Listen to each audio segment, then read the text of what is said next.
রাজধানীর উত্তরায় বাংলাদেশ বিমান বাহিনীর একটি F-7BGI প্রশিক্ষণ বিমান বিধ্বস্ত হয়েছে আজ সোমবার দুপুরে।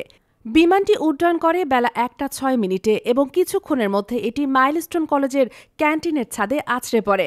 ফায়ার সার্ভিস নিশ্চিত করেছে এ ঘটনায় একজন নিহত হয়েছেন এবং আহত হয়েছেন 4 জন। আহতদের জরুরি ভিত্তিতে হেলিকপ্টারে করে নেওয়া হয়েছে সম্মিলিত সামরিক হাসপাতালে। এই ঘটনা দেশের সামরিক প্রশিক্ষণ নিরাপত্তা ব্যবস্থার উপর প্রশ্ন তুলছে। বিমানটি ছিল একটি প্রশিক্ষণ ইউনিটের অংশ, যা নিয়মিত ব্যবস্থার মধ্যেই পরিচালিত হয়ে থাকে। প্রশ্ন উঠছে, স্বাভাবিক প্রশিক্ষণ উড্ডয়নের পর এত দ্রুত এমন দুর্ঘটনা ঘটার পেছনে কী ত্রুটি কাজ করছে? যান্ত্রিক ত্রুটি, পাইলট ত্রুটি নাকি অন্য কোনো অজানা কারণ? এ নিয়ে এখনও নিশ্চিত করে কিছু জানায়নি ISPR। বিশেষজ্ঞরা বলছেন, এই ধরনের দুর্ঘটনা কেবল বিমান বাহিনী নয়, সাধারণ জনসাধারণের নিরাপত্তার জন্য একটি হুমকি তৈরি করে। রাজধানীর ব্যস্ত এলাকায় বিমান ভেঙে পড়ার ঘটনা ভবিষ্যতের শহর পরিকল্পনা ও প্রশিক্ষণ রুটিন নিয়েও নতুন করে ভাবার অবকাশ তৈরি করেছে।